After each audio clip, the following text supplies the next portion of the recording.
आराध्य देव के चरण में वंदन। आदरणीय समणी जी, उपस्थित भाइयों तथा बहनों, तत्व चर्चा हमारी चल रही है। इसमें से हमने 5 लेसन की चर्चा कंप्लीट की। आज हम 6ठे लेसन से चर्चा प्रारंभ करेंगे। नव तत्व पर भेगे उपादेय की चर्चा।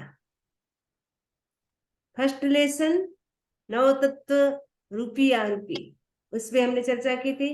सेकंड चैप्टर सावध्य निर्वृत्ति पे चर्चा की थी। थर्ड चैप्टर आज्ञा अनाज्ञा पे, नव तत्व आज्ञा में अनाज्ञा पे। और फोर्थ चैप्टर चोर साहूकार, नव तत्व पर चोर साहूकार की चर्चा। और फिफ्थ चैप्टर इज नव तत्व पर जीव अजीव, जीव कितने हैं अजीव कितने हैं नव तत्व में। सिक्स्थ चैप्टर इज नव तत्व पर हेगे उपादेय की चर्चा। हे मीन्स छोड़ने योग्य, छोड़ना जिसको हमें नहीं करना उसको बोलते हे। जैसे हिंसा नहीं करना, चोरी नहीं करना, वो है। गे जानने योग्य, उपादेय ग्रहण करने योग्य। ये जो 9 तत्व हैं इसमें छोड़ने योग्य कितने तत्व हैं, जानने योग्य कितने तत्व हैं, और उपादेय में ग्रहण करने योग्य कितने तत्व हैं। तो जीव है या उपादेय, प्रश्न है जीव है या उपादेय है। जीव की सांसारिक अवस्था है, सांसारिक एक्टिविटी जो भी हम करते हैं वो सब है, माने छोड़ने योग्य है। ठीक है, तो जीव है या उपादेय, तो है जीव की सांसारिक अवस्था है। अजीव है या उपादेय है, अजीव पदार्थ है। क्योंकि अजीव पदार्थ उसको छोड़ने योग्य है, अजीव पदार्थ को कोई ग्रहण करने की कोई जरूरत नहीं है, इसलिए अजीव पदार्थ छोड़ने योग्य है, इसलिए है। पुण्य है या उपादेय, पुण्य है, पुण्य भी चाहे शुभ हो, शुभ कर्म पुण्य है, उसको भी छोड़ना ही पड़ेगा। यदि हमें मोक्ष जाना है तो पुण्य को भी छोड़ना होगा, क्योंकि पुण्य भी हमारे मोक्ष में बाधक बनता है, इसलिए पुण्य तत्व भी है यानी छोड़ने योग्य है। और नेक्स्ट है पाप तत्व। पाप है या उपादेय, पाप भी है क्योंकि पाप अशुभ कर्म पुद्गल है, इसलिए पाप है। तो पाप भी है क्योंकि अशुभ कर्म तो ऐसे भी छोड़ने योग्य है। शुभ कर्म भी जब तक मोक्ष न हो तब तक तो हमें शुभ कर्म करना है, छोड़ना नहीं है, लेकिन एक टाइम के बाद हमें वो भी छोड़ना होगा, तब मोक्ष होगा। आप सोचेंगे मुझे शुभ कर्म ही नहीं करना है क्योंकि मुझे मोक्ष जाना है, तो शुभ कर्म करते करते करते करते जब ऐसी स्थिति में आएंगे तब जाकर के हमें वो छोड़ना है। लेकिन हमें पुण्य के लिए कोई भी काम नहीं करना है। हमारा उद्देश्य क्या होना चाहिए, एकमात्र निर्जरा, कर्मों की निर्जरा। आश्रव है या उपादेय, आश्रव भी है, आश्रव कर्मों का करता है, और कर्म के अनेक द्वार है, कर्म का कर्ता भी है, और कर्म भी प्रवेश कहाँ से करते हैं, आश्रव के माध्यम से, इसलिए आश्रव भी छोड़ने योग्य हैं। ठीक है, अब संवर है या उपादेय, उपादेय। संवर क्या है, कर्म रोकने वाला जीव का परिणाम है, इसलिए वो उपादेय ने ग्रहण करने योग्य है। यानी संवर को, संवर की साधना हमें ज्यादा से ज्यादा करनी चाहिए, क्योंकि संवर से क्या होता है, कर्म है हमारे रुक जाते, स्टॉप हो जाते, वही स्टॉप हो जाते हैं, वो आत्मा में नए कर्म इंटर नहीं करते हैं, इसलिए संवर है वो उपादेय है। निर्जरा है या उपादेय, निर्जरा भी उपादेय है, क्योंकि निर्जरा भी क्या करती है, हमारी आत्मा पर जो लगे हुए कर्म है उसको सेपरेट करता है। तो निर्जरा से हमारे आत्मा पर कर्म लगे हुए वो झड़ जाते हैं, सेपरेट हो जाते हैं, इसीलिए निर्जरा उपादेय है। क्योंकि निर्जरा से कर्म टूटते हैं, अनादि काल के पुराने कर्म भी टूट जाते हैं। बंध है या उपादेय, बंध है क्योंकि बंध शुभ भी होता है अशुभ भी होता है, 2 प्रकार का होता है। शुभ बंध भी है जिसे आगे हमने देखा कि पुण्य से जो भी बंध हुआ वो भी छोड़ने योग्य है, पाप से बंध होता वो तो छोड़ने योग्य है ही, लेकिन लास्ट में पुण्य बंध भी छोड़ने योग्य होता है, तब हमारा मोक्ष होता है। और नव तत्व मोक्ष है या उपादेय, मोक्ष तो उपादेय है, क्योंकि तो मोक्ष तो सभी चाहते हैं कि हमारा मोक्ष हो, हम कर्मों से मुक्त बने, हमारी आत्मा जन्म मरण के चक्र में अनादि काल से घूम रही है, उनसे हम मुक्त बने, 84 के चक्कर में कितना काल हो गया, और अब कब तक हम परिभ्रमण करते रहेंगे वो पता नहीं है। इसलिए हम चाहते कि हम जल्दी से जल्दी जन्म मरण से मुक्त बने। तो मोक्ष जाने से ही हम जन्म मरण से मुक्त हो सकते हैं। जब तक संसार में रहेंगे तब तक तो हमारा जन्म मरण चलता ही रहेगा। हमें रोज भावना भानी चाहिए कि वो दिन मेरा धन्य होगा, मैं जब जन्म मरण से मुक्त बनूंगी, सारे कर्मों से मुक्त बनूंगी, वो दिन मेरा धन्य होगा। तो मोक्ष है वो उपादेय है, क्योंकि जीव का समस्त कर्मों से मुक्त होना, समस्त कर्म से मुक्त होना, तो हम चाहते कि हम सब कर्मों से मुक्त हो जाए, ताकि आदि व्याधि उपाधि सब समाप्त हो जाए। न आदि रहे, न व्याधि रहे, न उपाधि रहे, कुछ भी नहीं, बस आनंद ही आनंद, इंजॉय, आत्मा का आनंद। ठीक है, आत्मा में अनंत आनंद है, और वो अनंत आनंद को हम प्रकट नहीं कर पा रहे, क्योंकि कर्म का आवरण है। इसलिए आनंद होते हुए भी हम डिप्रेस में हो जाते हैं, टेंशन में आ जाते हैं, उदास हो जाते हैं। लेकिन हमारे भीतर इतना आनंद है, यदि आप डुबकी लगाओ तो फिर बाहर आने की भी, बाहर आना भी नहीं चाहोगे। तो वो आनंद हम कैसे प्राप्त कर सकते हैं? ध्यान के माध्यम से कर सकते हैं, स्वाध्याय के माध्यम से कर सकते हैं। तपस्या तो हर कोई नहीं कर सकता, लेकिन स्वाध्याय और ध्यान तो हम कर ही सकते हैं, मंत्र के माध्यम से। जितना जितना हम एकाग्र हो करके उसमें डुबकी लगाएंगे, उतना उतना हमें आनंद आएगा। आप ध्यान भी कर रहे हैं, आपके विचार आ रहे हैं, तो फिर आपको आनंद नहीं आएगा। भीतर का जो आनंद तो आएगा जब मन एकदम, आपका माइंड है कंसंट्रेट होगा, भीतर गहराइयों में जाएगा, तब आनंद आएगा। तो हमें क्या करना है? आनंद को प्राप्त करना है। आनंद को प्राप्त करने के लिए हमें क्या करना है? आनंद को प्राप्त करने के लिए हमें ध्यान करना है, स्वाध्याय करना है। और वो ऐसा माध्यम है जिससे कर्मों की निर्जा होती है, और निर्जा होने से ही हमारी आत्मा कर्मों से मुक्त होती है। इसलिए मोक्ष है वो उपादेय है। नौ तत्व में गे कितने? सभी तत्व गे हैं। जानना तो सब तत्वों को चाहिए, गे का मतलब जानना चाहिए, सभी तत्व को जानना चाहिए। क्योंकि सब तत्वों को जानेंगे तभी पता चलेगा ये हमें छोड़ना चाहिए या नहीं, करना चाहिए या नहीं करना चाहिए, ग्रहण करना चाहिए या नहीं करना चाहिए। वो कब पता चलता है? जब सब तत्वों को जानेंगे।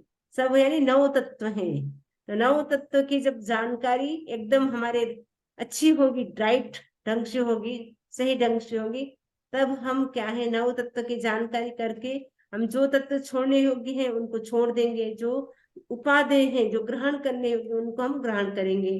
तो अब आपको कोई प्रश्न पूछे कि नौ तत्व में कितने तत्व गे हैं, कितने हे हैं, कितने उपादेय हैं, ये का मतलब छोड़ने योग्य कितने हैं, जानने योग्य कितने हैं, और ग्रहण करने योग्य कितने तत्व हैं?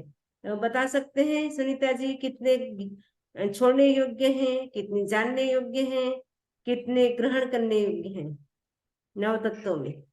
हाँ, तो नौ तत्व में एक तो अपना हो गया जीव, अजीव, पुण्य, पाप। तो हम्म। जीव हो गया है, वो है ही है। अच्छा, है मीन्स है ही भी है, और आपने बताया था जीव है ही है, अजीव है ही है, छोड़ने लायक है। फिर पुण्य और पाप, वो भी हम्म। है ही है।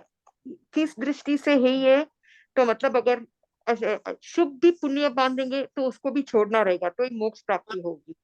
और पाप कर्म भी अगर अपन है ही, क्यों है कि अगर अशुभ कर्म बांधते हैं, वो इसके लिए है ही मतलब छोड़ने लायक। ओके, एंड देन जीव, हाँ। अजीव, पुण्य, पाप, आश्रव। आश्रव, आश्रव भी है ही है।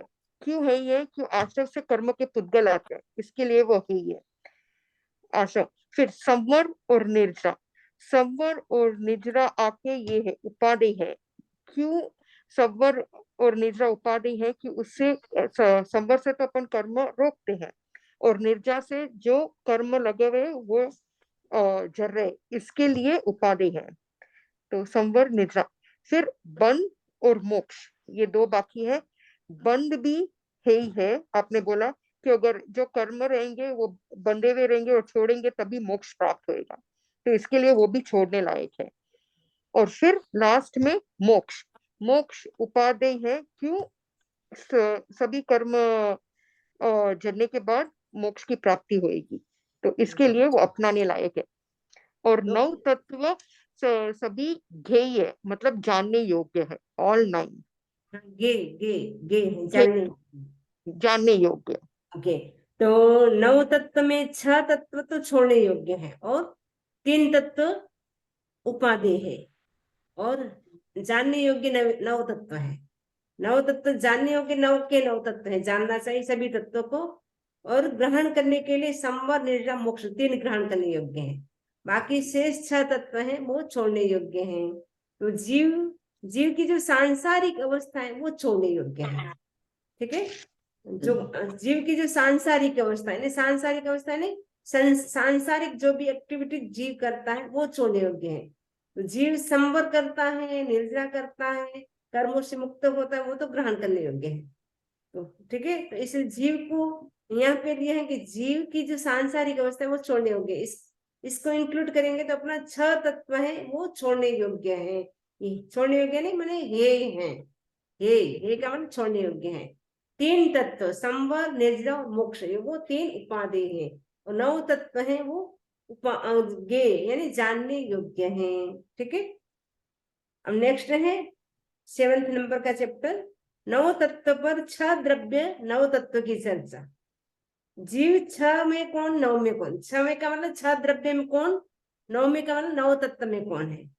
तो 6 में जीव, 9 में 5 जीव, आश्रव, समूह, निद्रा, मोक्ष। तो जीव 6 में जीव, 6 द्रव्य में तो जीव है, एक जीव ही है, 5 द्रव्य का जीव है।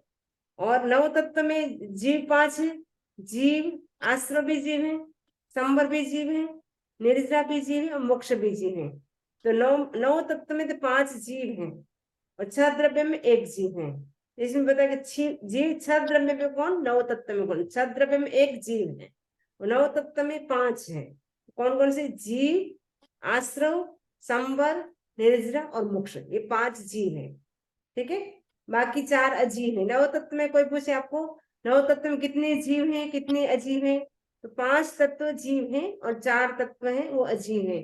अजीव तत्व कौन कौन से हैं? अजीव, पुण्य, पाप और बंध, ये 4 तत्व अजीव है। ठीक है, अजीव 6 द्रव्य में कौन, 9 तत्व में कौन? 6 में 5 जीव को छोड़कर, 9 में 4 अजीव, पुण्य, पाप, बंध, आगे ना। 6 में 5 अजीव 5 है, 6 द्रव्य में से धर्मास्तिका है, अधर्मास्तिका है, आकाशास्तिका है और काल, ये 5 द्रव्य अजीव हैं, इसलिए 5 ले ले। 6 में 5, 6 में का मतलब 6 द्रव्य 5 अजीव हैं और जीव वो जीव है इसलिए जीव को छोड़ दिया। ठीक है, 6 द्रव्य में एक जीव है तो एक जीव को छोड़ दिया, 5 तत्व ले ले। तो 6 में तो 5 हो गया, 9 में हो गए 4 अजीव, 4 तत्व है, अजीव, पुण्य, पाप, बंध। ठीक है, अजीव, पुण्य, पाप और बंध, ये 4 तो अजीव है। 9 तत्व में 4 तत्व अजीव है और 6 द्रव्य में 5 तत्व अजीव है। 6 द्रव्य में 5 द्रव्य अजीव है, एक जीव है वो जीव है, तो इसलिए जीव को छोड़ दिया। ठीक है, नेक्स्ट है पुण्य 6 में कौन, 9 में कौन? पुण्य क्या है? 6 में पुद्गल है, 6 द्रव्य में से पुण्य है वो पुद्गल द्रव्य है और 9 तत्व में 3 अजीव, पुण्य, बंध। तो पुण्य अजीव भी है, जो 9 तत्व है इसमें पुण्य को हमने अजीब भी माना है। ठीक है, और पुण्य है और बंध है। तो बंध भी शुभ अशुभ का होता है, शुभ कर्म का भी होता है, अशुभ कर्म का भी होता है। तो इसलिए बताया कि 9 तत्व में 3 है पुण्य, 9 तत्व में 3 है अजीव, पुण्य और बंध। और 6 द्रव्य में केवल पुद्गल है, पुण्य पुद्गल है, शुभ कर्म पुद्गल है। ठीक है, बाकी धर्मास्तिका है, अधर्मास्तिका है, आकाशास्तिका है, काल, जीव वो नहीं आएंगे क्योंकि धर्मास्तिका है, अधर्मास्तिका है, आकाशास्तिका है, काल, ये 4 तो अजीव है इसलिए नहीं आएंगे। और जीव है वो जीव है इसलिए वो भी नहीं आएगा। पुण्य है वो केवल पुद्गल, शुभ कर्म पुद्गल है इसलिए पुण्य को ले लिया, इसलिए पुद्गल को ले लिया। 6 में पुद्गल है। ठीक है, 6 द्रव्य में पुण्य पुद्गल है और 9 तत्व में 3 है अजीव, पुण्य, बंध। तो पुण्य अजीव भी है, पुण्य पुण्य भी है और बंध भी है। पुण्य बंध क्यों? क्योंकि पुण्य से पुण्य होता है तो शुभ कर्म का बंध होता है। और शुभ कर्म का जो बंध होता है वो पुद्गल होता है। ठीक है, शुभ कर्म बंध, शुभ कर्म का बंध जो होता है वो पुद्गल पुद्गल है। पाप क्षम्य कौन, नवमित कौन? क्षम्य पुद्गल, क्योंकि पाप भी पुद्गल है, अशुभ कर्म का बंध होता है वो पुद्गल ही होता है।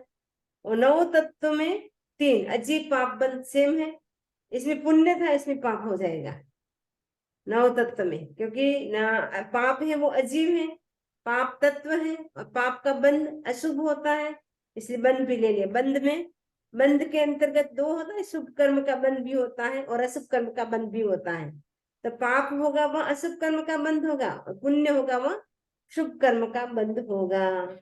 तो पाप है वो 6 द्रव्य में तो एक केवल पुद्गल है, और 9 तत्व में 3 है, अजीब, पाप और बंध। आश्रव 6 द्रव्य में कौन, 9 तत्व में कौन? आश्रव 6 में जीव, आश्रव जीव है, क्योंकि कर्म का प्रवेश होता है आश्रव के माध्यम से, और आश्रव कर्मों का करता है, और कर्मों का आने का द्वार है, इसलिए आश्रव तो जीव है। ठीक है, तो 6 द्रव्य है, उसमें एक आश्रव, 5 तो अजीव है, इसलिए छोड़ दिया हमने 6 द्रव्य में से, केवल जीव ही है, जीवाश्रिका है, जिसको हम जीव बोलते हैं। तो 6 द्रव्य में आश्रव एक जीव है, और 9 तत्व में आश्रव को हमने जीव भी कहा है और आश्रव भी कहा है। तो जीव तो है, और आश्रव क्यों है? क्योंकि आश्रव कर्म का करता है, कर्म का आने का द्वार है, वो सब जीव के माध्यम से हो रहा है, इसलिए आश्रव को हमने जीव भी कहा है और आश्रव भी कहा है। तो 9 तत्व में आश्रव 2 है, जीव और आश्रव। 6 द्रव्य में केवल एक जीव। और संवर 6 द्रव्य में कौन, 9 तत्व में कौन? 6 में जीव, 9 में 2 जीव, संवर। संवर भी जीव है, 6 द्रव्य में 5 तो अजीव है, इसलिए संवर होगा नहीं, और संवर तो जीव है, इसलिए जीव ले ले 6 द्रव्य में। और 9 तत्व में भी 2 आएगा, जीव और संवर। संवर क्या है? कर्म को रोकने का आत्मा का परिणाम है, इसलिए संवर जीव है। तो संवर 9 तत्व में तो 2 आएगा, जीव और संवर, और 6 द्रव्य में केवल एक आएगा, जीव। तो 6 में जीव, 9 में 2 जीव, संवर। निर्जरा 6 में कौन, 9 में कौन? 6 में यानी 6 द्रव्य में निर्जरा जीव है, और 9 तत्व में जीव और निर्जरा है। ठीक है, निर्जरा है वो जीव का परिणाम है ना, तो जीव का परिणाम है, क्योंकि निर्जरा क्या करता है, कर्म तोड़ने वाला जीव का परिणाम है, इसलिए निर्जरा को जीव माना है। तो जीव और निर्जरा तो है, जीव और निर्जरा। बंध 6 द्रव्य में कौन, 9 तत्व में कौन? तो 6 में पुद्गल, बंध है वो पुद्गल है, क्योंकि शुभ कर्म का बंध होता है या अशुभ कर्म का बंध होता है वो पुद्गल होता है। और 9 में 4 अजीव, पुण्य, पाप, बंध। बंध किस किस का होता है? अजीव, पुण्य, पाप और बंध। तो पुण्य का भी बंध होता है और पाप का भी बंध होता है। वो बंध जो होता है वो अशुभ कर्म का, जो अशुभ कर्म पुद्गल का बंध होता है या शुभ कर्म पुद्गल का बंध होता है। पुद्गल होता है वो अजीव होता है, इसलिए बंध है 9 तत्व में 4 ले लिए, उनमें से अजीव, पुण्य, पाप और बंध, ये 4 ले लिए। मोक्ष 6 द्रव्य में कौन, 9 तत्व में कौन? मोक्ष 6 में जीव, 9 में 2 जीव, मोक्ष। तो मोक्ष तो जीव है, जीव ही मोक्ष को प्राप्त करता है, तो 9 में 2 जीव और मोक्ष। 9 तत्व में मोक्ष को भी जीव कहा है, और मोक्ष जीव है क्योंकि वो कर्म, समस्त कर्म को तोड़ने वाला है। जीव ही 8 कर्म को तोड़ सकता है, इसलिए 9 तत्व में जो मोक्ष है उसको जीव भी कहा है और मोक्ष को भी कहा है, और 6 द्रव्य में केवल जीव है। ये हमारा 7वां चैप्टर भी कंप्लीट हो गया है। 8वां चैप्टर बहुत छोटा है। 6 द्रव्य में रूपी अरूपी की चर्चा। रूपी का मतलब जो हमें आंखों से दिखाई देता है, जो विजिबल है, और अरूपी का मतलब जो विजिबल नहीं है, अजीब। अरूपी, अरूपी में जो हमें आंखों से दिखाई नहीं देता है। तो धर्माष्टिक है आदि प्रथम 4 द्रव्य रूपी या अरूपी। धर्माष्टिका है, अधर्माष्टिका है, आकाशास्तिका है, काल, ये प्रथम 4 द्रव्य है। वो रूपी है या अरूपी है? अरूपी है। क्यों? क्योंकि इसमें कृष्ण, पीत आदि 5 वर्ण नहीं पाते हैं, यानी ब्लैक, व्हाइट जो कलर होते हैं ना, येलो, 5 कलर होते हैं, वो कलर नहीं पाते हैं, पांचों प्रकार के जो कलर होते हैं। पुद्गल के 5 वर्ण होते हैं, वो पांचों प्रकार के वर्ण नहीं पाते हैं। गंध, रस और स्पर्श। पुद्गल की परिभाषा में कहते हैं स्पर्श, रस, गंध, वर्ण, ये जिसमें पाते हैं वो पुद्गल होता है। तो धर्मास्तिकाय, अधर्मास्तिकाय, इनमें ये नहीं पाते हैं। कृष्ण आदि 5 वर्ण है वो नहीं पाते हैं, इसलिए वो अरूपी है। पुद्गलास्तिकाय रूपी अरूपी रूपी है, क्योंकि इसमें कृष्ण, पीत आदि 5 वर्ण पाते हैं। यानी काला, पीला, नीला जो भी होता है कलर, व्हाइट, वो सारे कलर पुद्गल में पाते हैं। यानी वर्ण, गंध, पांचों प्रकार के वर्ण यानी पांचों प्रकार के कलर, स्मेल, गंध यानी स्मेल, टेस्ट और टच, ये जिसमें पाते हैं वो रूपी होता है। तो पुद्गल में ये सब बातें हैं गुण, इसलिए वो पुद्गल रूपी है। जीवास्तिकाय रूपी अरूपी अरूपी, क्योंकि जीवास्तिकाय में भी कृष्ण आदि 5 वर्ण नहीं पाते हैं, इसमें भी स्पर्श, रस, गंध वर्ण कुछ भी नहीं पाता है, इसलिए जीव भी क्या है, अरूपी है। ये हमारी 6 द्रव्यों की रूपी अरूपी की चर्चा कंप्लीट होगी। तो बहुत इजी है। धर्मास्तिकाय आदि 4 तत्व अरूपी हैं, ठीक है, क्योंकि इसमें कृष्ण आदि 5 वर्ण नहीं पाते हैं।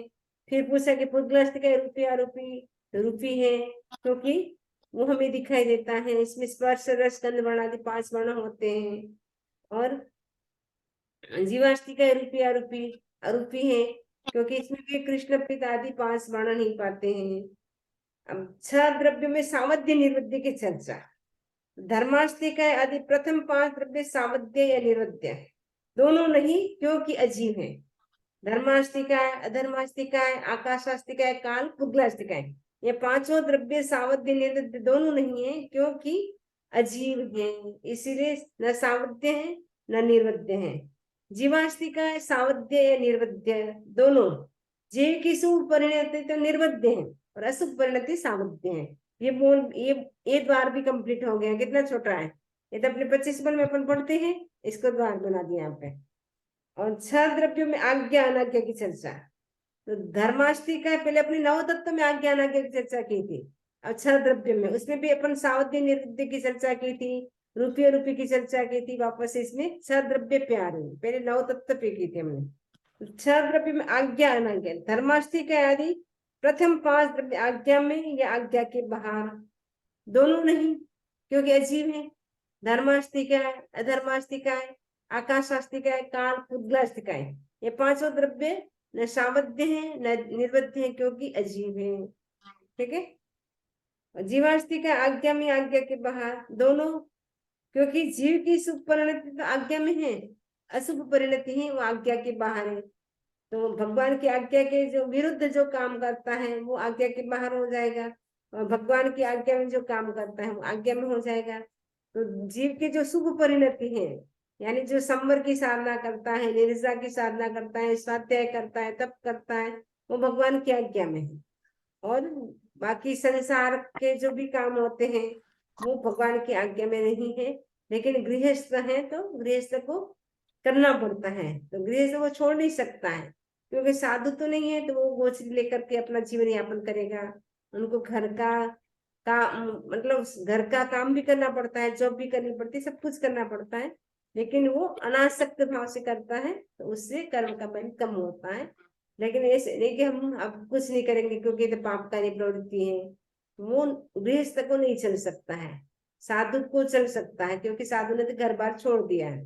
तो साधु तो घर घर भिक्षा मांग के लाएगा तो खराब नहीं लगेगा, आप अहो भाव से देंगे। आप जाएंगे तो बोलेंगे अरे आपके सब कुछ हाथ है पाँव है, आप जाके अपना क्यों बिजनेस नहीं करते हो, क्यों घर घर भीख मांगते हो, ठीक है ना। इसलिए गृहस्थ को तो सब कुछ करना पड़ता है। गृहस्थ के पास पैसा नहीं है तो उसकी कीमत कोड़ी है, और साधु के पास पैसा है तो उसकी कीमत कोड़ी है, ठीक है ना। तो साधु अगर बैंक बैलेंस रखता है तो उसकी कोई कीमत नहीं, अरे साधु होकर के बैंक बैलेंस, ये कैसा साधु। और गृहस्थ के पास बैंक बैलेंस ना तो अरे इनके पास कुछ भी नहीं है, इनके घर जाने में फायदा नहीं है क्योंकि बहुत पुअर है, ऐसे बोलेंगे ना। इसलिए सब कुछ सही, पर अपन को करना है अनासक्त भाव से, अटैचमेंट नहीं रखना है, क्योंकि मैं संसार में हूँ, मुझे करना पड़ेगा, उस भाव से करेंगे तो उतने कर्म का बंधन नहीं होगा।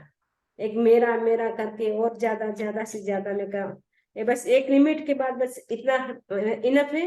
अब इसके बाद मुझे कमाने की जरूरत नहीं है। अब मैं जो भी है उसको मैं ब्याज में दे दूंगी या कहीं से भी, उससे जो भी आएगा उससे मैं अपना चलाऊंगी और बाद में अपना धर्म ध्यान करूंगी। तो अभी हम न्यू जर्सी गए थे, वहां एक बहन आई थी जालना से, जो डॉक्टर थी, वो उनकी बेटी वहां न्यू जर्सी में रहती है। तो वो अभी वो लगभग 67 के अराउंड है। तो वो डॉक्टर है कि जितना मुझे कमाना था उतना कमा लिया, अब मैं सारा अपना दे दिया ब्याज में। अब उससे जो पैसा आता है बस उसी से मैं खर्च करती हूँ। बेटे से भी नहीं लेती हूँ, बेटी से भी नहीं लेती हूँ, अपने खर्च से सारा काम करती हूँ। अब मैं बस धर्म ध्यान ही करती हूँ, दिन भर 8 से 10 सामाई करती हूँ, महीने में 3-4 तेले करते हैं, तपस्या ही करते रहते हैं, साधना स्वाध्याय करते रहते हैं। मतलब इतना धर्म करते, इतने गहरे उतर गए। उनको पूर्व जन्म में के कई जन्म का ज्ञान है, उनको कई जन्मों का ज्ञान। वो इतने इतने ध्यान में उतर गए हैं, इतना साधना गहराई, मतलब इतनी गहरी साधना इनकी। तो उनको थोड़ा सा मैंने ध्यान कराया, बोले मेरे को कई 2-3 भाव दिख गए, थोड़ा सा मैंने कराया तो उतने में मतलब उनको भाव दिख जाते, इतनी मतलब पवित्र आत्मा है। ठीक है, तो अपना 10 बोल कंप्लीट हो गए। 10 बार 11वां, 6 द्रव्य में चोर साहूकार, अपन की थी 9 तत्व में चोर साहूकार की चर्चा। 6 द्रव्य में चोर साहूकार की चर्चा। तो धर्मास्थी का यदि प्रथम 5 द्रव्य चोर या साहूकार दोनों नहीं, क्यों? अजीब है। अजीब तो न चोर होगा न साहूकार होगा, कुछ भी नहीं होगा, न भगवान की आज्ञा का पालन करेगा न उसका अतिक्रमण करेगा। जीवास्थी का चोर या साहूकार दोनों, जीव की सुख परिणति साहूकार है। जब वो स्वाध्याय करता है, ध्यान करता है, वो अच्छी प्रवृत्ति है तो वो साहूकार हो जाता है, भगवान की आज्ञा के अनुसार चल रहा है। अशुभ परिणति जब करता है, बुरा चिंतन करता है, बुरा सोचता है, नेगेटिव थॉट्स आते हैं, तो हम भगवान की आज्ञा के विरुद्ध हो जाते हैं। तो 6 द्रव्यों में जीव अजीव की चर्चा बार। धर्मास्थी का यदि प्रथम 5 द्रव्य जीव या अजीव है। धर्मास्थी का यदि 5 प्रथम द्रव्य 5 अजीव है, धर्मास्थी का अधर्मास्थी का आकाशास्थी का कान पूर्वास्थी का 5 द्रव्य जीव है, और छठा जो लास्ट है वो जीवास्थी का है, वो जीव है। जीवास्थी का जीव है, जीव है, तो 5 द्रव्य अजीव है। तो ये भी क्लियर है आपका। तो 12 आपका कंप्लीट हो गया लेसन। अच्छा, द्रव्यों पर 6 में 9 में की चर्चा।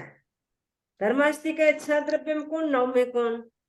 6 में धर्मास्थी का है, 9 में अजीव। 6 में धर्मास्थी का है तो धर्मास्थी का ही रहेगा, धर्मास्थी का क्या है, अजीव है, इसलिए 9 तत्व में वो अजीव तत्व में गिना जाएगा। 6 द्रव्य में धर्मास्तिका है, धर्मास्तिका में गिना जाएगा। इसलिए कहा कि 6 द्रव्य में तो धर्मास्तिका है, और 9 में का मतलब 9 तत्व में वो अजीव है। ठीक है, अधर्मास्तिका है 6 द्रव्य में कौन, 9 तत्व में कौन? 6 में अधर्मास्तिका है और 9 तत्व में अजीव है। ठीक है, अपना अपना नाम ले लिया। अधर्मास्तिका है तो अधर्मास्तिका बता दिया, 9 तत्व में अजीव है, धर्मास्तिका भी अजीव है और अधर्मास्तिका भी अजीव है। और आकाश शास्त्री का 6 द्रव्य में कौन, 9 तत्व में कौन? 6 में आकाश शास्त्री का है, 9 में अजीव, आकाश शास्त्री का भी अजीव है, और 6 द्रव्य में उसका स्थान आकाश में है, आकाश शास्त्री का है, आकाश शास्त्री का बता दिया। काल 6 द्रव्य में कौन, 9 तत्व में कौन? 6 में काल, 9 में अजीव। ये सब एक अपना अपना नाम ले ले, बाकी सब अजीव है, 5 और पुद्गलाष्टिका है 6 द्रव्य में कौन, 9 तत्व में कौन? 6 द्रव्य में तो पुद्गलाष्टिका है, और 9 तत्व में पुद्गल क्या है, अजीव भी है, पुण्य पाप और बंध, क्योंकि पुण्य पाप का बंध होता है, पुद्गल शुभ कर्म का बंध होता है और अशुभ कर्म का बंध होता है। तो पाप हो जाता है, शुभ कर्म का बंध होता है, पुण्य हो जाता है। इसलिए बंध को भी ले लिया, पुण्य को भी ले लिया, पाप को भी ले लिया, और ये सब क्या है, अजीव, इसलिए अजीव को भी ले लिए। जीवास्तिका है 6 द्रव्य में कौन, 9 तत्व में कौन? 6 में जीवास्तिका है, 9 में 5 जीव, आश्रव, संवर, निर्जर, मोक्ष, क्योंकि जीवास्तिका तो जीव ही है उन 6 द्रव्य में, और 5 9 तत्व में देखे तो जीव है। तो जीव कौन कौन से हैं? जीव, आश्रव, संवर, निर्जर और मोक्ष, ये 5 जीव है 9 तत्व में। तो ये हमारा 13 चैप्टर हमारा कंप्लीट हो गया। टोटल 27 है। आज हम इतना ही रखते हैं, आगे की चर्चा हम आगे करेंगे इसी आशा के साथ। ओम अरहम, ओम अरहम। वंदामी नमः स्वामी। अरहम। वंदामी, 2 क्वेश्चन डाउट है। बोलो। एक तो है ना वंदामी, उसमें बोलता था मतलब जो रूपी है, अच्छा, तो पुद्गल में वर्ण गंध रस को स्पर्श चारों बोलना था, वो सिर्फ क्यों कलर्स के बारे में ही बोले थे? इसमें कृष्ण आदि, आदि करते हैं ना, आदि का मतलब वो सब। भी ले सकते हैं अपन। मतलब पुद्गल का तो ऐसी है डेफिनेशन, बोलते हैं स्पर्श रस गंध वर्ण, हाँ। ये जिसमें पाते हैं। इसमें खाली लास्ट का ले लिया वर्ण, वर्ण आदि, यानी इसमें 5 कलर भी ले सकते हैं प्लस ये भी ले सकते हैं। इसमें खाली कृष्ण आदि 5 वर्ण इसमें नहीं पाते, लेकिन इसमें अपन वो स्पर्श रस गंध वर्ण जिसमें नहीं पाते हैं, वो वो अरूपी होता है, जिसमें पाते हैं वो रूपी होता है। ओके। और सेकंड मेरा क्वेश्चन था, आपने वो मतलब एक जानने वाले बहन को बुलाया ना, तो क्या ध्यान कराए तो उनको पूर्व जन्म हो गया वंदामी? जो हम लोग को कराते वही ध्यान कराया उनको भी? उनको ऐसे थोड़ा सा पास्ट में लेंगे हम। अच्छा। ओके। हाँ, तो थोड़ी सी देर में उनको